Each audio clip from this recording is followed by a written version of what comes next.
इसका question number 16 है, जिसमें दिया गया है कि एक समतल जमीन पर खड़ी मीनार की छाया, यानी कि एक समतल जमीन पर एक मीनार है। तो हम मान लेते हैं इस तरह से कि एक मीनार है जिसके खड़ी मीनार की छाया, तो इसकी हम छाया मान लेते हैं कि यहाँ से लेके यहाँ तक ये इसकी छाया है। उस स्थिति में 40 मीटर अधिक लंबी हो जाती है। जो इसकी छाया है पहले यहाँ तक थी, अब इससे 40 मीटर अधिक लंबी हो जाती है, जबकि सूर्य का 49 कोण 60 से घटकर 30 हो जाता है। यानी कि पहले सूर्य का जो ओनियन कोण था वो यहाँ तक जब छाया थी तो 60 डिग्री था। तो चलिए यहाँ से हम इसका ओनियन कोण है वो बनाते हैं। तो इस तरह से यहाँ पर जो ओनियन कोण था वो 60 डिग्री का था।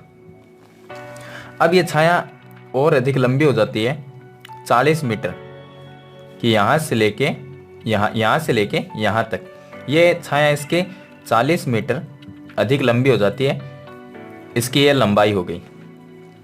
तब उसका ओनियन कोण पहले 60 था और 40 मीटर अधिक लंबी हो जाने के बाद में उसका जो सूर्य का ओनियन कोण है वो हो जाता है 30 डिग्री। तो इसको चलिए यहाँ से हम वापस एक बार इसका ओनियन कोण बनाएंगे, तो वो हो जाएगा 30 डिग्री। यहाँ पर जो कोण बनेगा वो है 30 डिग्री का कोण। ध्यान ये रखना है आपको, जो कोण जितना दूर होता है वो उतना ही छोटा होगा, जितना 90 डिग्री के पास में होगा वो उतना ही बड़ा होगा। जैसे यहाँ पर 30 फिर 60 फिर 90 आ जाता है। तो इस तरह से कोण जितना दूर है उतना ही छोटा रहता है। तो मीनार की ऊंचाई है वो हमें ज्ञात करनी है। तो मीनार की ऊंचाई को हम मान लेते हैं कि मीनार की ऊंचाई h है। तो इसको नाम देते हैं, ये हो जाएगा A, B, C और D। ये इसके 4 पॉइंट हो जाएंगे। अब हमें इसकी ऊंचाई है वो ज्ञात करनी है, मीनार की ऊंचाई। तो उसको हमने h मान लिया। चलिए इसमें 2 त्रिभुज बन रहे हैं, दोनों त्रिभुजों से हम h का जो मान है वो निकालेंगे। तो पहले त्रिभुज लेंगे A, B और C। इस त्रिभुज में कोण 60 डिग्री है और इसकी यहाँ से जो लंबाई है यहाँ तक उसको हम x मान लेंगे, क्योंकि हमारे पास में आधार इसका है नहीं। लंब दिया गया h है जो हमने मान लिया, आधार इसका x मान लेंगे। तो देखिए लंब बटे आधार, त्रिभुज हम ले रहे हैं A, B, C में। तो लंब और आधार इसका x है, लंब इसका h है। तो लंब बटे आधार आता है tan थीटा में। तो हम लिख देंगे tan थीटा बराबर लंब बटे आधार। अब इसके बाद में tan थीटा का मान यहाँ पर 60 डिग्री है, तो लिख देंगे tan 60 बराबर में लंब भुजा का जो इसका मान है वो h है और आधार इसका जो है B से लेके C तक वो x है, तो x लिख देंगे। ऐसे क्वेश्चन के अंदर हमारे पास में 2 चीजें होनी जरूरी है, कोण तो होगा ही और साथ में लंब और या आधार या लंब और कर्ण या आधार या कर्ण 2 भुजा होनी जरूरी है, तभी हम क्वेश्चन को सरल कर सकते हैं। अब देखिए tan 60 का जो मान होता है वो होता है √3। इसके अपोन में 1 लिख सकते हैं, बराबर में हो जाएगा h बटे x। इनको वज्र गुणा करेंगे, हमें ऊंचाई ज्ञात करनी है तो h को 1 से गुणा करेंगे, यह आ जाएगा h, और x को √3 से गुणा करेंगे तो √3x आ जाएगा। तो इसमें h का ये मान आ गया, लेकिन ये वो मान नहीं है जो हमें आंसर में मिलता है, क्योंकि ABCD का जो अक्षर है वो नहीं रहना चाहिए। यहाँ पर x रह गया, तो ये ABCD का अक्षर है वो नहीं रहना चाहिए। अब चलिए दूसरा त्रिभुज लेते हैं, बड़ा वाला त्रिभुज लेंगे जिसमें 90 डिग्री का कोण साथ में आना जरूरी है, यानी कि B पॉइंट। तो A, B और D ये लेंगे, ये पूरा बड़ा त्रिभुज हो गया। तो यहाँ पर लिखेंगे त्रिभुज ABD में। इसमें देखिए लंब भुजा है h है जिसका मान, और आधार इसका B से लेके D तक है। तो देखिए B से C तक तो x है और C से लेके D तक 40 मीटर है। तो पूरी भुजा का जो मान होगा यहाँ से लेके यहाँ तक, यानी कि B से D तक, तो हम दोनों को जोड़ देंगे, इतना x है और इतना 40 है, तो हो जाएगा x + 40। ये आ गया B से लेके D तक, इसका आधार हो गया। तो अब ये लंब हो गया और ये आधार हो गया, तो tan थीटा में आता है, तो यहाँ पर लिख दें tan, और थीटा का मान यहाँ पर बड़े त्रिभुज में 30 डिग्री है, तो वो लिखेंगे 30 डिग्री बराबर में। अब इसका लंब जो है वो h है, तो लिख देंगे h अपोन में आधार इसका पूरा आधार है B से लेके D तक x + 40, तो वो लिख देंगे x + 40। अब यहाँ पर tan 30 का मान होता है 1/√3।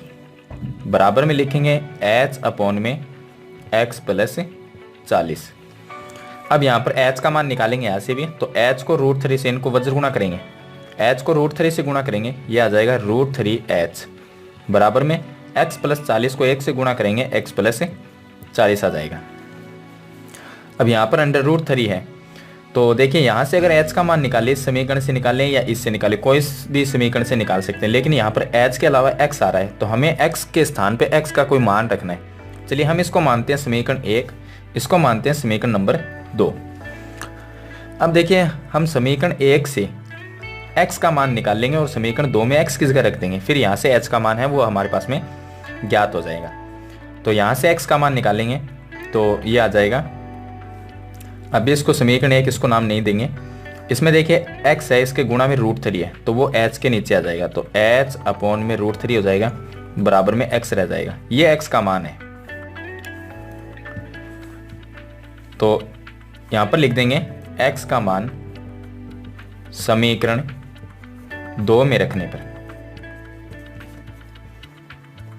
समीकरण 2 में रखेंगे x का मान। चलिए समीकरण 2 में रख देते हैं, तो ये है √3h बराबर में x का मान, ये यहाँ से ये रख देंगे, तो x का मान है h अपॉन में √3, h अपॉन में √3 और प्लस में ये 40 है, इसके अपॉन में लिख देंगे 1। अब देखिए इसका एक साइड का हम एलसीएम ले सकते हैं, तो √3 एलसीएम आ जाएगा, √3 से √3 कैंसिल हो जाएगा, h रह गया और प्लस में 1 का भाग देंगे √3 में, तो √3 और उसको 40 से गुणा करेंगे तो 40√3 आ जाएगा और बराबर में रह गया √3h। अब देखिए इसके नीचे अगर 1 लिखें तो इनको वज्र गुणा कर सकते हैं, या हम h का मान निकालना है तो √3 गुणा में है, इसके बाद में आ जाएगा, तो ऐसे भी लिख सकते हैं इसको। अब देखिए इसमें इसको लिख सकते हैं हम कि h का हमें मान निकालना है, तो √3 को हम इसके भाग में भेज सकते हैं, क्योंकि एक गुणा में है, ये एक लिखने की हमें ज़रूरत नहीं है, तो ये हमारे पास में h बराबर आ जाएगा, ऊपर वाला सेम टू सेम लिखना है h प्लस 40√3, और देखिए ये √3 है और ये भी इसके भाग में आ जाएगा, तो दोनों गुणा करेंगे तो 3 बन जाएगा, √3 गुणा √3 तो 3 हो जाएगा। अब देखिए इसमें हम इसके नीचे अगर 1 लिखें और इनको फिर वापस वज्र गुणा करें, तो इस तरह से समीकरण बनेगी हमारे पास में कि 3 को h से गुणा करेंगे 3h, और h प्लस 40√3 को 1 से गुणा करेंगे तो h प्लस 40√3, ऐसा कैसा मान आ जाएगा इसका। तो h को हम, ये h है अकेला, इसको इस साइड में लेके आएंगे, तो h वाली संख्या एक साइड में लेंगे तो ये माइनस में h हो जाएगा, तो 3h minus h, 3h minus h बराबर में रहेगा 40√3 रह जाएगा। चलिए यहाँ पर हम इसको आगे सरल करते हैं, तो देखिए 3h माइनस h हो गया 2h बराबर में हो गया 40√3। हमें निकालनी है मीनार की ऊंचाई, तो h का मान निकालना है, तो h बराबर ये होगा 40√3, इसके अपॉन में ये गुणा में है तो भाग में आ जाएगा, 2 का भाग दे देंगे तो h का मान आ जाएगा h बराबर 20√3। अगर इतना आंसर हमारा सही आता है 20√3 तो हम इतना ही लिख देंगे मीटर में, अगर ये नहीं आता है तो √3 का मान लिख देंगे, तो h बराबर 20 इंटू √3 का मान 1.732। अगर इसको h से हम 20 से गुणा करेंगे 1.732 को, तो h का जो मान आएगा वो आएगा 34.64 आएगा, ये आ जाएगा ऊंचाई यानी कि h का मान। तो ये था क्वेश्चन नंबर 16 जो मैंने आपको सरल करके बता दिया है किस तरह से इसको सरल करना है। चलिए इसके बाद में शुरू करते हैं इसका क्वेश्चन नंबर 17। चलिए अब शुरू करते हैं इसका क्वेश्चन नंबर 17। इसमें दिया गया है कि समुद्र तल से 60 मीटर ऊंचे लाइट हाउस, तो मान लीजिए समुद्र का ये तल है, इससे 60 मीटर ऊंचा एक लाइट हाउस बना हुआ है। तो चलिए हम एक इस तरह से सीधा बना लेते हैं इसको। ये एक समुद्र तल से इसकी ऊंचाई दी गई हमें 60 मीटर, तो ये लिख देंगे 60 मीटर ऊंचा है, जो कि एक लाइट हाउस है कि शिखर से देखने पर, इसका शिखर होगा यहाँ पर, इससे हम देखते हैं, देखने पर 2 समुद्री जहाजों के अवनमन कोण तभी बनते हैं जब हम ऊपर से किसी नीचे की चीज को देखते हैं। तो हम यहाँ से नीचे 2, एक हम यहाँ पर मान लेते हैं और एक यहाँ पर मान लेते हैं कि ये दो समुद्री जहाज हैं, इनको हम ऊपर से देखते हैं तो इनके अवनमन कोण बनते हैं 30 और 45। अब 30 कौन सा होगा, 45 कौन सा होगा, वो हम बाद में बात करेंगे। तो चलिए हम ऊपर से इनको देखते हैं, इस तरह से इनको देखते हैं। तो एक बार इस तरह से देखेंगे और एक बार इस तरह से सीधा देखेंगे, फिर दूसरे जहाज को उसी तरह से हम देखेंगे तो इसका एक कोण बनेगा, जो अवनमन कोण होगा इसका वो इसी तरह से यहाँ पर बन जाएगा। और फिर एक बार सीधा देखेंगे तो सीधा इसी लाइन के ऊपर देखेंगे। अब देखिए इसका जो कोण बनता है वो बनता है 30 डिग्री और 45। तो देखिए जो पहले हमने 45 होता है, जितना 90 डिग्री के जितना पास में होगा वो 45 होगा, जितना पास में होगा, और जितना ही दूर होता है वो कोण छोटा होता है। तो भैया 45 होगा और ये 30 होगा। तो चलिए हम बड़े कोण को तो 45 बना देते हैं और इसका जो छोटा कोण है यहाँ से लेके यहाँ तक, ये छोटा कोण है वो हो जाएगा 30 डिग्री। ओनियन कोण और अवनमन कोण दोनों बराबर होते हैं तो इनको ही हम नीचे लिख देंगे। तो चलिए पहले हम नीचे इसका आधार है उनको हम पॉइंट को मिला देते हैं, इस तरह से इनको मिला देंगे तो हमारे पास में एक त्रिभुज आकृति बन जाएगी। अब देखिए ये इसका जो कोण है जितना पास में होगा उतना बड़ा होता है, ये 45 और दूर होता है वो होता है कम, यानी कि 30 डिग्री हो जाएगा। और ये यहाँ पर समकोण होता है 90 डिग्री। तो इस तरह से इसका जो चित्र है वो बनेगा। ये फर्स्ट जहाज है और ये दूसरा। अब देखिए चलिए इसको नाम देते हैं, ये हो गया A, B, C और D, ये 4 इसके पॉइंट हो गए। अब इसमें लिखा है कि यदि लाइट हाउस के एक ही ओर एक जहाज दूसरे जहाज के ठीक पीछे है, यानी कि ये जहाज आगे है और ये इसके ठीक पीछे है, तो जहाजों के मध्य की दूरी ज्ञात करनी है। दोनों जहाज के जो बीच की दूरी है, यानी कि यहाँ से लेके यहाँ तक, ये दूरी हमें ज्ञात करनी है कि जहाज के दोनों जहाज के बीच में दूरी कितनी है। तो चलिए ये दूरी हम ज्ञात करेंगे। अब देखिए बी से लेके जो सी तक की दूरी है उसको हम यहाँ से लेके यहाँ तक की जो दूरी है इसको हम x1 मान लेंगे और इसे x2 मान लेंगे। और ये जो लाइट हाउस बी से लेके ए तक दिया गया ए बी दूरी, यानी कि ऊंचाई वो 60 मीटर दी गई है। हमें ज्ञात करना है जहाजों के मध्य की दूरी, यानी कि x1 जो हमने माननी है वो कितनी आएगी, वो हमें ज्ञात करनी है। तो चलिए दो त्रिभुज बन रहे हैं, दोनों त्रिभुजों को काम में लेंगे। सबसे पहले त्रिभुज ए बी सी त्रिभुज लेते हैं, जहाँ पे लिखेंगे त्रिभुज ए बी सी में। अब देखिए हमें ये पता होना चाहिए कि x1 जो दूरी है वो कैसे निकलेगी। देखिए x1 कैसे निकालेंगे, हमें क्या निकालनी है x1। तो x1 देखिए b से लेके d तक की जो पूरी दूरी है वो हम यहाँ से लेके यहाँ तक, टोटल इसकी दूरी क्या होगी। आज देखिए b से लेके c तक x2 है, यहाँ से लेके यहाँ तक x1 है, तो इसकी टोटल कितनी हो जाएगी, वो हो जाएगी x2 प्लस x1 दूरी हो जाएगी। अब देखिए हमें अगर x1 निकालनी है यहाँ से लेके यहाँ तक की दूरी, तो हम क्या करेंगे, पूरी दूरी में से पीछे वाली जो दूरी है BC उसको माइनस करेंगे। तो पूरी दूरी है x2 प्लस x1, उसमें से पीछे वाली दूरी वो माइनस कर देंगे। पीछे वाली दूरी है BC, क्योंकि हमें तो C से लेके D तक चाहिए और B से लेके C तक, उसमें से पूरी में से माइनस कर देंगे BC दूरी को, जो कि x2 है, तो माइनस x2। तो इस तरह से हम x1 दूरी को ज्ञात करेंगे। तो इसका मतलब ये होगा कि हमें पूरी दूरी निकालनी पड़ेगी और B से लेके C तक की दूरी है, यानी कि x2 का मान वो भी निकालना पड़ेगा। फिर हम पूरी दूरी में से x2 को माइनस कर देंगे।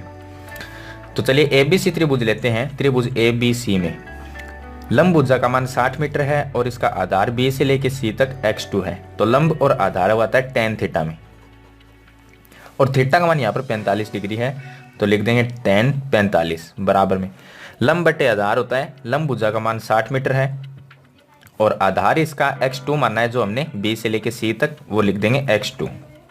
tan 45 का मान होता है 1 बराबर में लिख देंगे 60 अपॉन में x2 को 1 से गुणा कर लेंगे, इसके नीचे 1 लिख के वज्र गुणा कर सकते हैं इनको। तो x2 को 1 से गुणा करेंगे, ये आ जाएगा x2 बराबर में 60 को 1 से गुणा करेंगे, ये आ जाएगा 60। तो ये आ गया हमारे पास में x2 का मान। चलिए अब हम बड़ा वाला त्रिभुज लेंगे। बड़े वाले त्रिभुज में कोण 30 डिग्री हो जाएगा और ए बी और डी ये त्रिभुज हो जाएगा, क्योंकि जिसमें 90 डिग्री का कोण भी साथ में आएगा। तो त्रिभुज लिखेंगे ए बी और डी। देखिए 90 डिग्री का दोनों में आ रहा है, बी पॉइंट दोनों में आता है, इसमें भी बी पॉइंट और इसमें भी, यानी कि 90 डिग्री का जो कोण है वो त्रिभुज वो ही लेना है हमें जिसमें 90 डिग्री का साथ में आता है। चलिए बड़े वाले त्रिभुज में लंब भुजा का मान 60 मीटर रहेगा। आधार इसका बी से लेके डी तक बड़ा आधार हो गया, तो टोटल इसकी दूरी है बी से लेके डी तक x2 प्लस x1 लिखेंगे। तो लंब बट्टे आधार वो आता है tan थीटा में, tan थीटा का मान यहाँ पर 30 डिग्री है, 30 लिख देंगे बराबर में लंब भुजा का मान 60 मीटर है यानी कि ऊंचाई वो लिख देंगे, और आधार इसका टोटल आधार इसका हो गया x2 plus x1, x2 plus x1 लिख देंगे। अब देखिए tan 30 का मान होता है 1/√3 बराबर में 60 अपॉन में x2 प्लस x1 ये लिख देंगे। अब देखिए x2 प्लस x1 को 1 से गुणा करेंगे तो x2 प्लस x1 बराबर में 60 को √3 से गुणा करेंगे 60/√3 आ जाएगा। हमें इसके जो जहाज के मध्य की दूरी को हमने x1 माना है तो वो हमें ज्ञात करनी है, तो यानी कि ये x1 ज्ञात करनी है, तो x2 को हम इस साइड में ले जाएंगे, तो ये आ गया x1 बराबर 60/√3 माइनस x2। अब देखिए x2 का हमने मान यहाँ पर निकाला है, ये मान, तो यहाँ पर लिखेंगे कि x2 का मान समीकरण नंबर 1 में रखने पर, समीकरण 1 मान लेंगे इसको, और x2 का मान समीकरण नंबर 1 में रख देंगे, तो x1 बराबर हो जाएगी 60/√3 माइनस में x2 का मान है 60 ये लिख देंगे।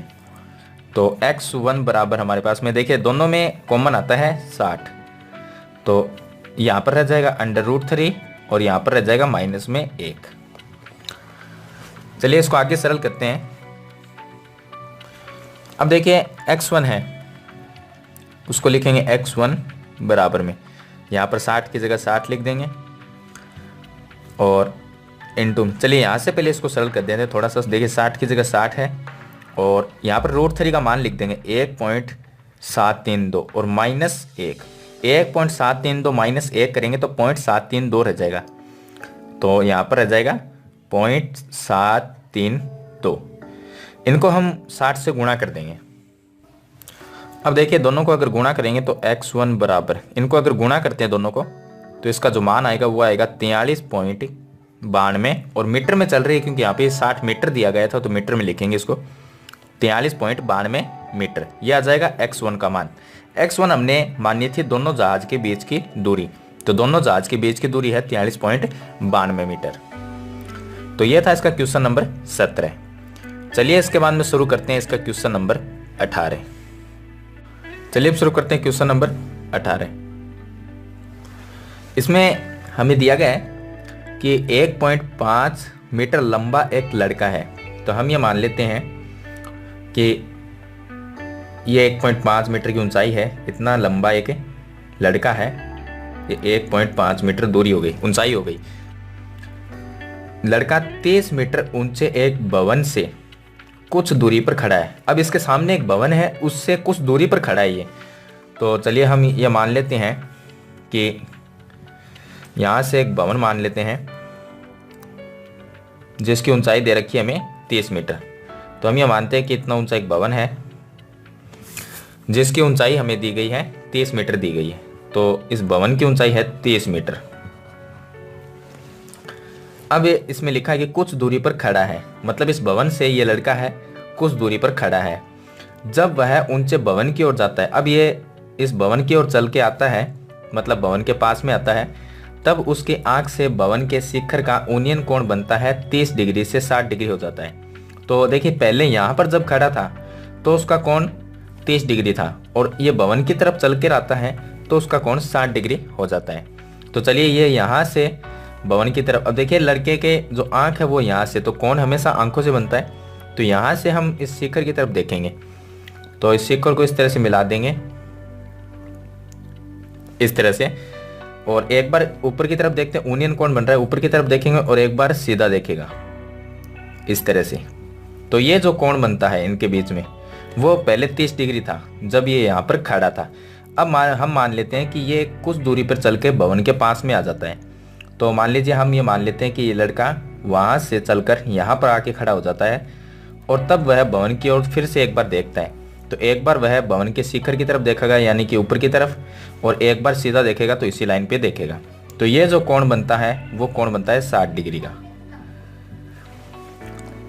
ये 60 डिग्री का कोण बन जाएगा। अब हम इसका जो आधार है उसको मिला देंगे इस तरह से, ये होगा इसका आधार। अब इसमें लिखा कि बताइए कि वह भवन की ओर कितनी दूरी तक चल कर गए, यानी कि ये लड़का यहाँ से लेके यहाँ तक की जो इसने दूरी तय की है, ये दूरी कितनी दूरी तय की इसने वो हमें ज्ञात करनी है। तो देखिए ये दूरी और यहाँ से ये दूरी बराबर है दोनों, तो हम इस दूरी को मान लेंगे कि ये दूरी x है। अब इसमें देखिए यहाँ से ये लड़के की जो ऊंचाई है यहाँ तक ये 1.5 मीटर, तो ये दूरी और यहाँ से ये दूरी दोनों बराबर है। जितनी 1.5 ये है उतनी 1.5 ये है, तो इसको भी 1.5 दूरी हो गई यहाँ से लेके और यहाँ तक। अब देखिए भवन की कुल ऊंचाई, जो भवन है इसकी कुल ऊंचाई है 30 मीटर, तो लड़के की जो ऊंचाई है उसको हम माइनस कर दें क्योंकि वो इस क्वेश्चन में काम में नहीं आती है। तो हमें ऊपर वाला जो त्रिभुज बन रहा है वो सिर्फ काम में लेना है। तो त्रिभुज हमारा इतना ही है, ए बी और ये सी पॉइंट और ये डी पॉइंट, तो नीचे वाला इसमें जो भाग है वो काम में नहीं आएगा। तो देखिए लड़के की ऊंचाई 1.5 है तो ये दूरी भी 1.5 होगी। अब पूरा भवन की ऊंचाई जो थी वो 30 थी, तो उसमें से हम जो लड़के की ऊंचाई है 1.5 यहाँ से लेके यहाँ तक वो निकाल देंगे। तो ये भवन की जो ऊंचाई वो रहेगी इतनी ही, क्योंकि त्रिभुज इतने में बन रहा है तो यही काम में आएगा इसमें, तो वो रह जाएगी 28.5 मीटर। ये दूरी हमें काम में लेनी है, यानी कि ये ऊंचाई भवन की, ये ऊंचाई को हम लिखेंगे। अब देखिए यहाँ से ये तो हमने x मान लिया कि वो भवन की तरफ कितनी दूरी चल के आया, उसको हमने x मान लिया, और c से लेके b तक की जो दूरी है उसको हम मान लेंगे कि यहाँ से ये दूरी है वो y दूरी है, हम इसको मानेंगे y। देखिए ये y और यहाँ से लेके यहाँ तक दूरी बराबर था, लेकिन नीचे वाले हमारे कोई काम नहीं आती है, ऊपर वाले से हमें त्रिभुज से इसको सरल करना है। तो चलिए देखें, अब इसके अंदर इसको हमने नाम दे दिया ए बी सी और डी। तो अब हम त्रिभुज काम में लेंगे, ए बी और सी त्रिभुज लेंगे। पहले दो त्रिभुज बन रहे हैं तो दोनों ही काम में लेने, तो लिखेंगे त्रिभुज ए बी सी में हमें ज्ञात करनी है कि जो लड़का है वो यहाँ से लेके यहाँ तक की जो उसने दूरी तय की है x, यानी कि x माननी है, तो x का मान निकालना है इसमें। चलिए ए बी सी में देखिए लंब भुजा का मान, यानी कि ए बी का मान यहाँ पर 28.5 लेना है, ये हो गया लंब, और आधार इसका y हमने जो माना है वो लेंगे। तो लंब बट्टे आधार रहता है tan थीटा में, तो यहाँ पर लिख रहे हैं tan थीटा। थीटा का मान देखिए ए बी सी त्रिभुज में थीटा का मान 60 डिग्री है, यहाँ पर लिखेंगे 60 बराबर में लंब भुजा का मान 28.5 वो लिख देंगे, और आधार इसका जो y है वो लिखेंगे। tan 60 का मान होता है √3 अपॉन में 1 बराबर में लिखेंगे 28.5 अपॉन में y। y को √3 से गुणा करेंगे √3y, 1 को 28.5 से गुणा करेंगे 28.5, ये आ जाएगा। चलिए अब दूसरी त्रिभुज वो लेते हैं। दूसरा त्रिभुज वो लेंगे जिसमें ये 90 डिग्री का साथ में आता है। पहले वाले में भी देखिए बी पॉइंट आया है, यानी कि 90 डिग्री है कोण, तो दूसरे वाले में भी 90 डिग्री आना चाहिए, यानी कि बी है पॉइंट वो आना चाहिए। तो हम त्रिभुज इस तरह से लेंगे ए बी और डी, ये बड़ा वाला त्रिभुज हो जाएगा। तो यहाँ पर लिखेंगे त्रिभुज ए बी डी में,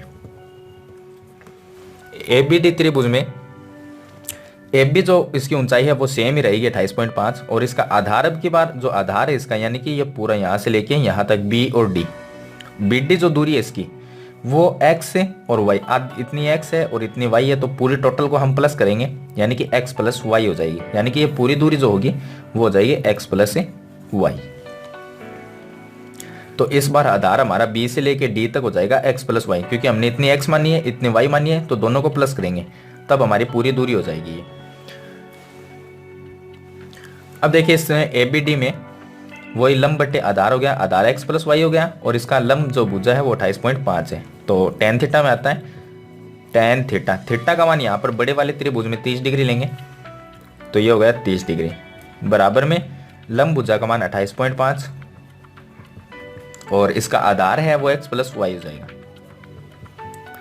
tan 30 का जो मान होता है वो होता है 1/√3 बराबर में 28.5 अपॉन में इसके हो जाएगा x प्लस वाई। यहाँ से देखिए x प्लस वाई को 1 से गुणा करेंगे तो x प्लस वाई, 28.5 को √3 से गुणा करेंगे 28.5 अंडर रूट 3। इसको हम समीकरण 1 मान लेंगे। अब देखिए यहाँ पर हमें निकालना है, सिर्फ इतनी दूरी निकालनी है, यानी कि x दूरी निकालनी है कि ये लड़का यहाँ से लेके यहाँ तक इसने कितनी दूरी तय की, x का मान निकालना है। तो y का मान यहाँ पर, यहाँ से y का मान निकाल लेंगे और इसमें रखेंगे। तो चलिए यहाँ से y बराबर 28.5 और अंडर रूट 3 इसके गुणा में है तो भाग में आ जाएगा, तो इसको लिख देंगे अंडर रूट 3। ये जो y का मान है वो यहाँ पर रखेंगे, तो यहाँ पर लिखेंगे y का मान समीकरण 1 में रखने पर। चलिए समीकरण 1 ये है, इसमें रखते हैं। तो x की जगह x प्लस y की जगह 28.5 अपॉन में इसके √3 और इसके बराबर में लिख देंगे 28.5 गुणा अंडर रूट 3। x का मान निकालेंगे यहाँ से, तो x बराबर, देखिए ये 28.5 √3 इसके प्लस में है, दूसरी साइड में ले जाएंगे माइनस में हो जाएगा। तो इसको तो ऐसा कैसे लिखेंगे 28.5 अंडर रूट 3 और माइनस ये आके इस तरफ माइनस में हो जाएगा, तो 28.5 अपॉन में √3। इसके नीचे 1 लिखेंगे और इसका एलसीएम लेंगे, तो √3 एलसीएम आ जाएगा। 1 का भाग देंगे तो √3 आएगा, ऊपर वाली संख्या से √3 को गुणा करेंगे तो यहाँ पर भी √3 है और इस √3 से गुणा करेंगे तो ये 3 हो जाएगा, तो 28.5 गुणा 3 हो जाएगा। माइनस में इससे ये कैंसिल हो जाएगा, तो ऊपर वाला सेम टू सेम 28.5 ऐसा कैसा लिख देंगे और बराबर में रह जाएगा x। तो अब देखिए यहाँ पर इसमें से ऊपर कॉमन आ सकता है, तो इसको लिख देंगे x बराबर, देखिए यहाँ पर 28.5 और माइनस के साइड में भी 28.5 है, तो इसमें से कॉमन निकाल सकते हैं 28.5 और ब्रैकेट में रह जाएगा यहाँ पर 3 रह गया, माइनस में यहाँ से कॉमन ले लिया तो 1 रह गया और अपॉन में इसके √3। चलिए आगे यहाँ पर सोल्व कर लेते हैं इसको। अब देखिए यहाँ से 3 माइनस 1 ये 2 हो जाएगा, तो x बराबर 28.5 गुणा 2 जाएगा, अपॉन में इसके √3 का मान लिख देंगे 1.732 होता है। तो देखिए हम इसको यहाँ से, चलिए इसकी जगह वापस हम अंडर रूट 3 रखते हैं, तो x बराबर, देखिए 28.5 को अगर 2 से गुणा करते हैं तो ये आता है 57 और अपॉन में इसके √3 रह जाएगा। अब देखिए हम √3 है, इसका परिमेयकरण कर सकते हैं ऊपर नीचे लिख के, अंडर रूट 3 गुणा अंडर रूट 3, तो ये हो गया 57 को √3 से गुणा करेंगे 57 अंडर रूट 3 और नीचे दोनों एक जैसे हैं तो गुणा करेंगे तो 3 आ जाएंगे। √3 को √3 से गुणा करते हैं 3 का हम 57 में भाग दे सकते हैं, भाग जाता है 19 बार, तो x बराबर 19 और अंडर रूट 3 मीटर, ये इसके x का मान आ जाएगा, यानी कि जो लड़के द्वारा तय की गई थी दूरी थी वो आ जाएगी 19 अंडर रूट 3। अगर ये आंसर हमारा नहीं आता है तो हम इसको 19 गुणा 1.732 इससे भी गुणा करके लिख सकते हैं, तो ये x का मान आ जाएगा।